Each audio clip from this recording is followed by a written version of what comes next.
What's up everybody, and welcome back to my Let's Play of Pokemon Brilliant Diamond. In the last episode, we had some struggles inside of the first gym without a water or grass type Pokemon to our name, but we eventually made it through and defeated the gym leader and got our first gym badge. And we made our way back through this small little cave in the Orberg Gate.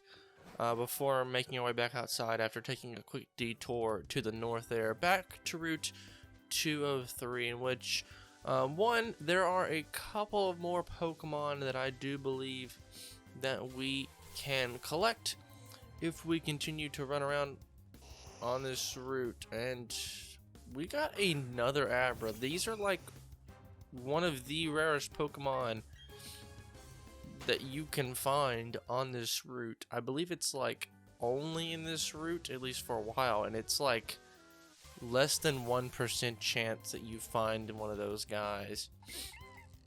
Though I do believe that there is another Pokemon, Kricketot, and also Badoo that we can find out here, though that may be due during like different portions of the day. And of course the daytime will all be subject to our oh, never mind, here's a Kricketot right here. Now this is a bug type Pokemon, which wouldn't have helped us out too much. I don't think. It's also quite low on the levels, so we should be able to catch it fairly easily. Here, 1, 2, and 3, there we go. Alright, so I believe this is just a bug type Pokemon. I don't think it's got anything to do with grass. Not that it really matters too much now, but we do want to fill out our Pokedex by catching this Kricketot. Indeed, I was right, it is just a bug type Pokemon. No nickname, and we're just going to send him to a box to probably never be used. So, but I do think we can also find a Badoo in here somewhere. Wow, another Abra. This is Abra number 3 for me, just here alone. That's pretty wild.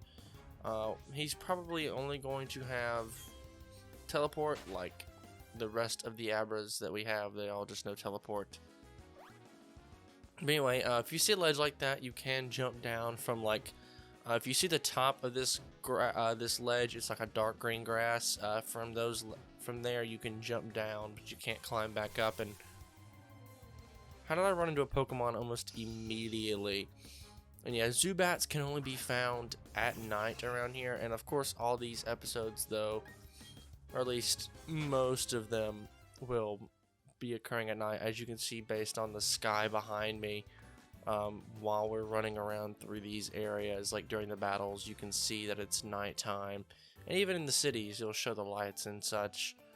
Most of the episodes will be recorded like that, so there's really nothing that we can do about that. Though I will try to record some episodes, I guess, during the day. One thing I want to do, because I don't remember if we did it during the last episode, or even after going inside of the cave at the end of the last episode, we're definitely going to want to heal up our Pokemon. So there we go. All of our Pokemon are restored to full health, and all their PP is restored. Power points, I think is what they're called. Did I even mess that up? I believe it's power points. Anyway, now that we're here back in Jubilife City, we want to head north, I believe, to the next area. Yeah, our little menu there says time to head back to Jubilife City. And once we do, if we head north, we'll finally meet up with the professor once again. Oh, Dawn, impeccable timing as always. These miscreants are babbling utter nonsense that I just can't stomach. Show them some manners, if you will. Oh, Professor, must you be so difficult? We're approaching you strictly as businessmen. All you must do is provide us with all your research findings. In return, we shall see to it that your assistant doesn't become collateral damage. Dawn, let us battle together and teach these losers a lesson. Alright, will do. So we have our first double battle against Team Galactic. These are two Team Galactic grunts. So Team Galactic is kind of like the antagonist of this game in a way, I guess. Probably not the best Pokemon to be having out right now is Machop. We probably want to have someone like either Bidoof or Starly or even Onyx out right now. We'll pull Dusk out. We haven't seen too much of him in a little bit, though we did see a lot of him earlier on, I guess. I do want to use my starter quite a bit. I do really like our starter, I guess. I just like the way he dances around a little bit, I guess. That was kind of useless. He didn't have any health to restore, but... And the Wurmple took quite a hit there, actually, from Turtwig. We'll use Ember, though, on this Wurmple, because it should be super effective, as Wurmple is a Bug-type move. Or a Bug-type Pokemon, not Bug-type move. It'll use Bug-type moves. And there we go. We gained some XP, and Machop grew like 3 levels there, all the way to level 9, and he learned Revenge. She's gonna use Supersonic, which I believe will just confuse us. Yes, I was correct. Though there shouldn't be a problem. Turtwig will use Tackle. That'll do a good bit of damage, and then we'll just use Ember and finish off the battle. Hopefully we can attack through the confusion. There we go. And that's almost the end of the Zubat, but not quite. One more attack from Turtwig, and we are done with this fight. And that was a crit. Not that it really mattered. We were going to take him out either way. And we've defeated the Team Galactic Grunts. This won't do. Time to retreat. This mission is a failure. We got quite a bit of Poké Dollars for winning that as well. You leave us no option. We will retreat for now. But Team Galactic is benevolent to all. We shall leave. So, they call themselves Team Galactic, do they? When Pokemon evolve, they seem to release some sort of energy. But it was a mystic power far beyond our control. But Team Galactic seems to be trying to harness that power for something. Anyway, Dawn, well done. You battled quite capably. Seeing your trainers battle side by side with your Pokemon only makes me more confident in my decision to entrust you with the Pokedex. Dawn, did you know that the professor studies the evolution of Pokemon too? According to his research, 90% of all Pokemon are somehow tied to evolution. I guess that means some unexpected Pokemon must undergo evolution too. So Dawn, let's keep working on our Pokedex project for the professor. And off they go. Whoa, that was just... What was that just now? That was amazing. Those guys look awfully scary, but you sure showed them. Sounds like a breath of fresh air. Anyways, my name's BB, and I work as a system administrator in Heart Home City, east of here. Now, as thanks for putting on such a good show, I'll let you access Pokemon boxes from anywhere. I'll also give you these ball capsules to use. And we've got some ball capsules. We can now use the capsule decoration feature from the ball capsule menu. You can customize your own capsule decoration by placing stickers on ball capsules. Put stickers on your favorite Pokemon's Pokeball capsule, and it'll look really pretty when it bursts open. Stickers will also give you an edge in the super contest shows where I live in Heart Home City, so try to collect a bunch. Anyways, see you later. And off she goes. So here's the ball capsules menu. I'm not really be doing much with it, but we can place stickers on it, or we can give it to a specific Pokemon. Like we can throw some fire stickers on here, I guess, if we wanted to. We only have 3, so for example, I could do this, or let's see, pink bubbles, black smoke. Just to show it off, I guess, I'll do something like this, just some random patterns, because I do want to show this off a little bit. Alright, so that's just like one that we have, and we're going to put this on Dusk's Pokeball, and so that's now a part of his Pokeball. So Barry went to Eterna City, so we'd better make our way there as well, which is, funny enough, just north of here, so we need to head on this trail just to the north where we were already headed.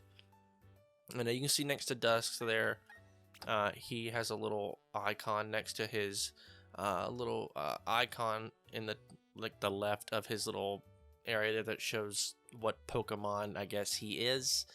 that shows that he has a ball capsule attached. And so I'll show off what that does, I guess. So Route 204. First things first, there is a Pokeball back here that I want to grab. And I don't want to fight the Starly. Now, I think a couple episodes ago, you can actually see the ball capsule right there. I kind of spoke over it there, but when your Pokemon jumps out, you will see like the flames and the smoke pop out from around there. And we got a Paralyze Heal, which will come in handy a bit later. So hopefully we don't run into any Pokemon. And actually, there is one more thing I do want to do in Jubilife City before we go. And that's actually head off over here, I think to the left, down this way. Or maybe not this way, I think.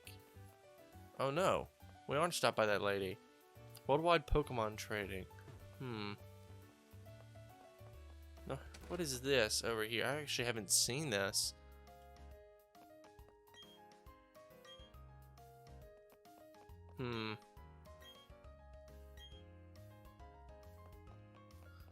Alright, so these must be talking about Pokemon trading, which can be done right in here, I believe. It's like a World Pokemon Trading Center. If I walk over here, there's a Global Wonder Station, or GWS for short.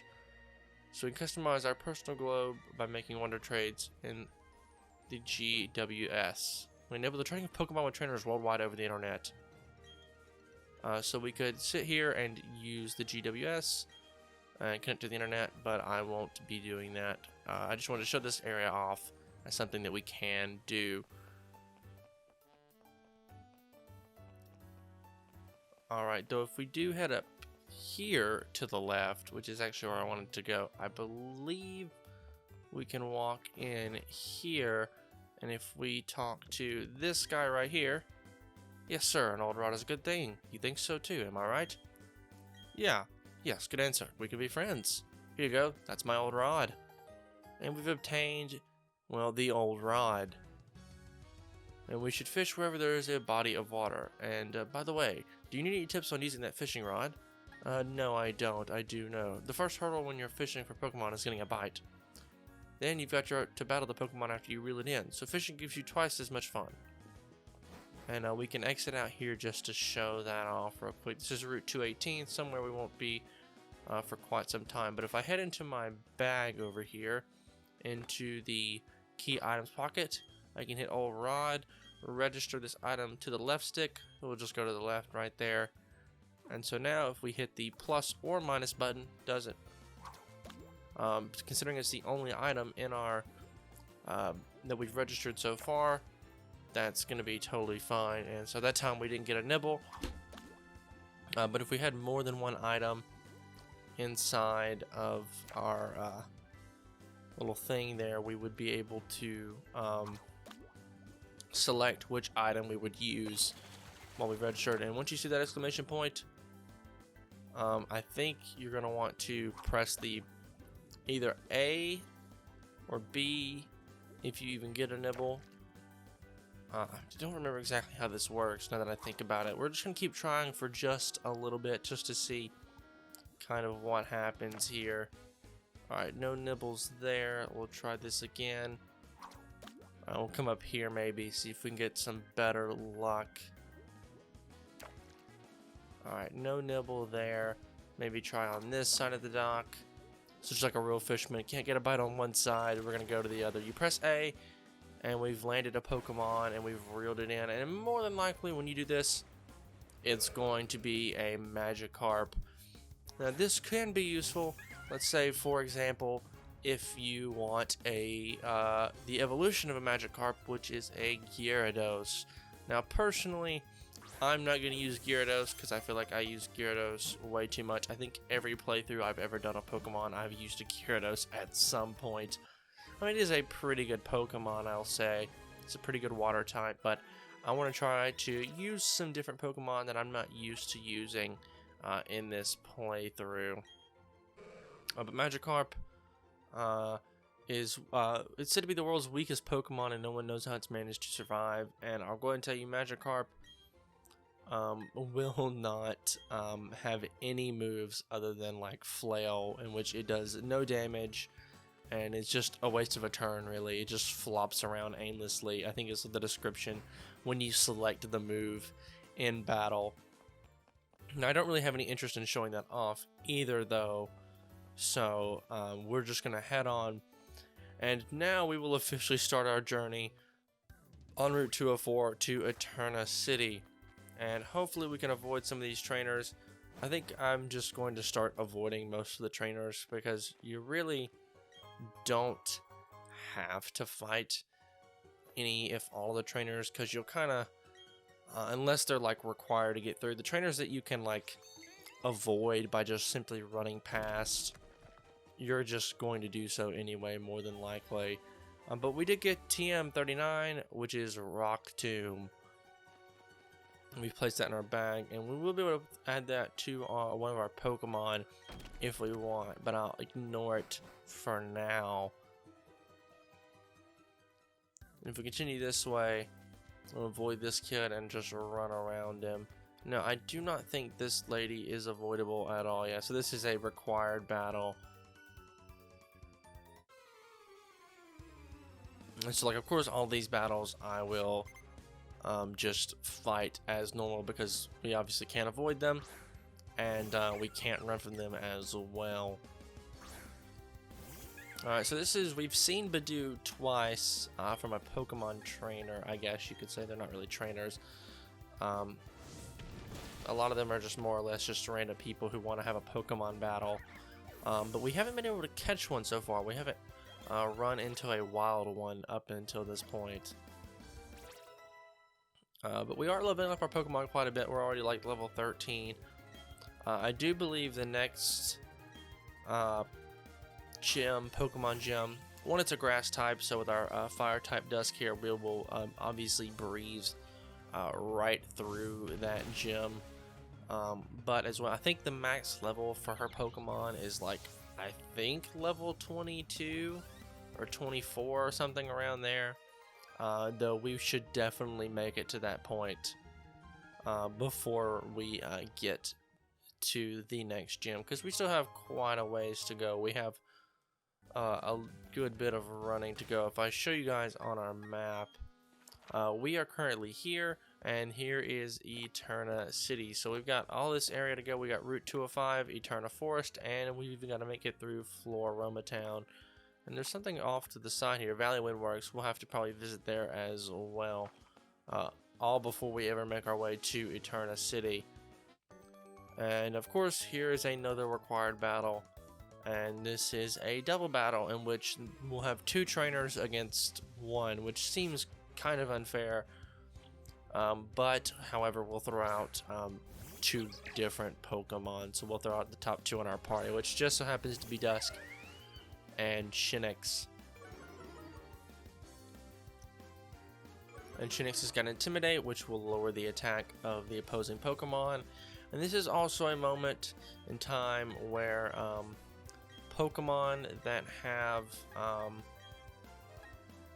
area of effect moves are really good, though they will also damage the Pokemon that you're partnered with. So let's say Dusk over there had an area of effect move that, let's say, like lit the ground on fire or something. Not only would both of those Pokemon, the opposing Pokemon, be hurt by such a move, but also Shinx would as well. So you kind of have to be careful when doing so. When using area of effect moves, make sure you don't have a Pokemon out that will that the move that you're using is super effective against, in order to make sure you don't take out your own Pokemon, I guess. So you just kind of want to be careful about that. But both these Pokemon should be, well, I thought they should be roughly the same amount of HP, but obviously that's, I guess, not the case. They're both level 9, which seems kind of weird that they wouldn't have the same amount of damage, because they both got two different attacks. Both of them got one bite and one, what is it, Ember, I believe, and they're just using attack down moves, which actually, now that I think about it, I guess is probably why that happened. But no worries. Excuse me, that I forgot the name of this Pokemon. Oh my goodness. It's Pachirisu. Yeah, both of them have fainted now. I was like, what is? I was trying to like say it, and I just couldn't get the words out, I guess. And see, we've already leveled up quite a bit already, even just in this episode alone.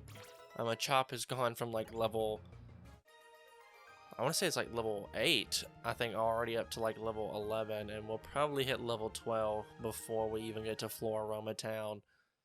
No, I think Floroma Town may also just be right here. And oh, Dusk is evolving. We have our first Pokemon evolution. Now, I will show off that you can simply press B, I believe. Or maybe that's different Pokemon games. But some other Pokemon games you can cancel evolutions. But our Dusk has turned into a Monferno. So, and Monferno's will be added to the Pokedex. He's a playful Pokemon who has fire and fighting as its primary moves. And he wants to learn the move Mach Punch. And so now, instead of just Power Punch being a regular move, we will now have like a little bit of a bonus when using fighting type moves with Monferno here. And because we have fire and fighting type, I really don't see much more reason to have Machop. And oh, this is now a time where I get to show off that you can press the R button here in this menu to open your box from basically anywhere. And now's a good time to probably add Abra back to our party, because I do want Abra to evolve, because I don't think we can find its evolutions in the wild. Some of the other Pokemon later on we'll probably add into our party just to make sure they evolve, so that we can get their, I guess, evolutions, so we can kind of fill out the Pokedex that way. I don't know, this series may end up turning into a sort of almost completion type deal, where it may take us, you know, a good while to just fill out the entire Pokedex. It just kind of depends. It's not really what I had planned to begin the series, though it may also just slowly evolve into that as well. And I know I just rested my Pokemon, but yeah, we've already made our way here to Floroma Town, and since we've made it here, I think this is a goodest place as ever to end off this episode here, guys. So if you guys did like this part, a like rating would be greatly appreciated. It helps the channel a lot, and if you want to see more content like this, please do consider subscribing. But once again, guys, my name is Connor. Thank you so much for watching, and I'll catch you in the next one.